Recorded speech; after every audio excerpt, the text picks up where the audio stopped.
All right, this is a short video of the ELF2 and giant board and the 4K RAM card restoration.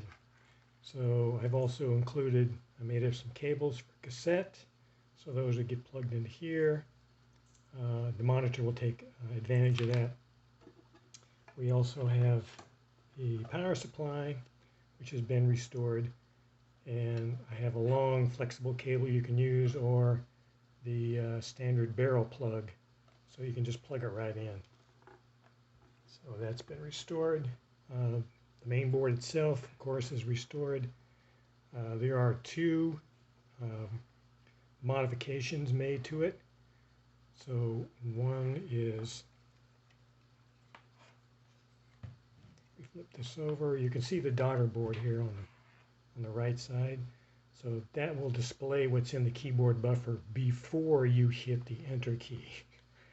Because these keys are noisy and sometimes you get a double hit, you'll be able to see that in this daughter board before you hit the enter key and then enter it into the computer. All right, so that's the modification done back here.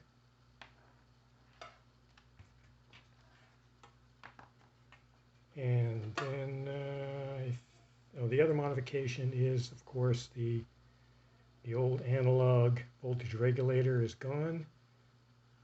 In place is a switch mode regulator. It's a pin for pin compatible with the same analog, the old analog one. And it is far superior and requires no heatsink, which is even better, right? So there you are with that. So we have the jack that you can plug into the power supply. We also have the video cable. So this is going to a standard old school composite monitor. If you want to run the video from the graphics chip down here. Of course, all jumpers are now, they don't need to be soldered. They're just pluggable. You can move them as you see fit. It's currently configured, the main board is currently configured to run both of the extension cards, right? So the RAM card here and the giant board here.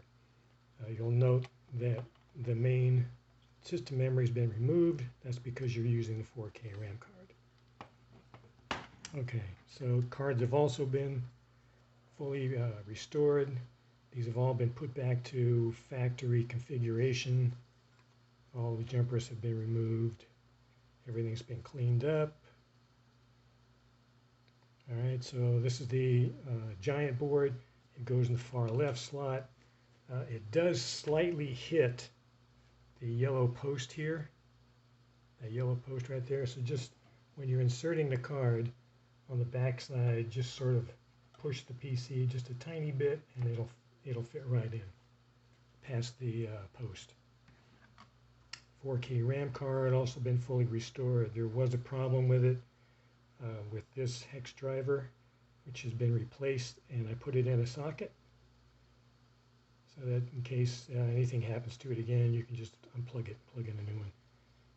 It's been configured for the first bank, right? So 000 through 0 Fox is this 4K memory.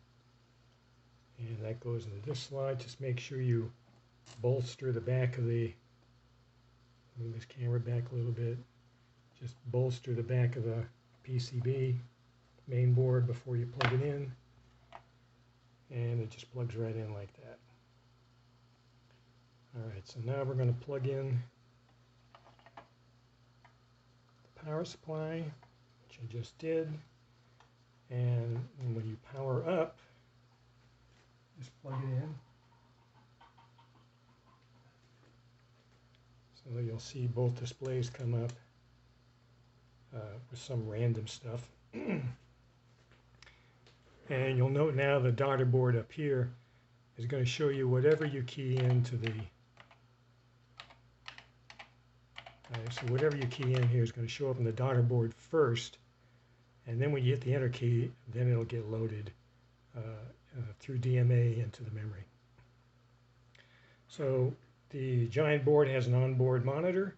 So a monitor will let you look at memory, change memory, search memory, write to cassette, read from cassette, as well as, I think that's it.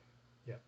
So to start that monitor up, it's located in Fox 000. So you'll just go and make sure these switches are both down. Middle switch up to load mode. And then you're going to enter in a C0. So you'll see the C0 here. And now we hit enter. C0 will come down into the computer itself. So it's DMA'd into RAM here. And then the starting location of the monitor ROM is Fox 000. So we've entered that in, take it out of load mode.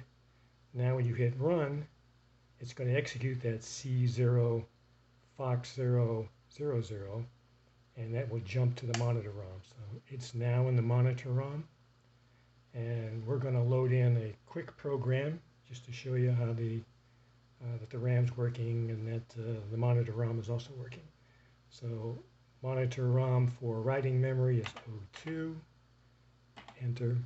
So you see the 02 pop up. And now the starting location we're going to use is we're going to use page 1. So 01, 00.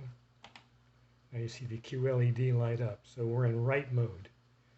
So now we can enter in a program.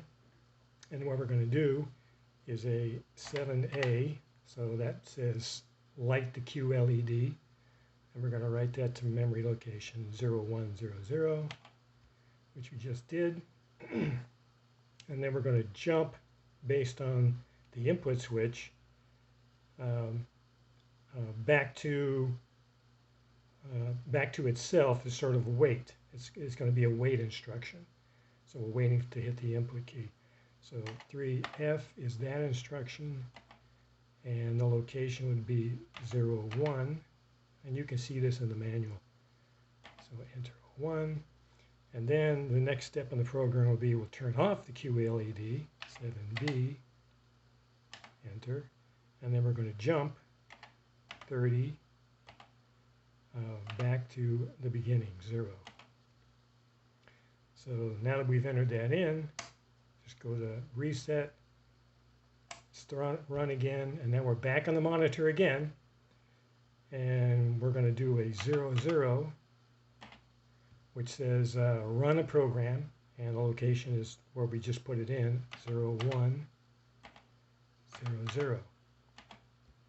So now it's that program is running. When you hit the enter key, you can see the QLED light, and if you release the key, it goes off. So that's that little simple program we just keyed in the 4K RAM card. So it's running in the 4K RAM card. And that proves everything out. I've tested everything. Input-output ports on the giant board. I was also able to write a program to cassette successfully and somewhat successfully read it back. Reading back off cassette from these old computers is really touchy, and I leave that up to you to experiment with. You can read the documentation on that. I've returned all of the parts that I removed, replaced, or took off the original board, as well as parts if you want to run the main board without these cards. You need the 256K RAM, which is these two chips that go here. And then D9 is also in there, so D9 plugs in down here. Just watch the polarity. That's to be able to use the keyboard in standalone mode with no cards. And then there's some spare jumpers in case you lose one and you need another one. And I believe that is it. I'll also include all the documentation that I have.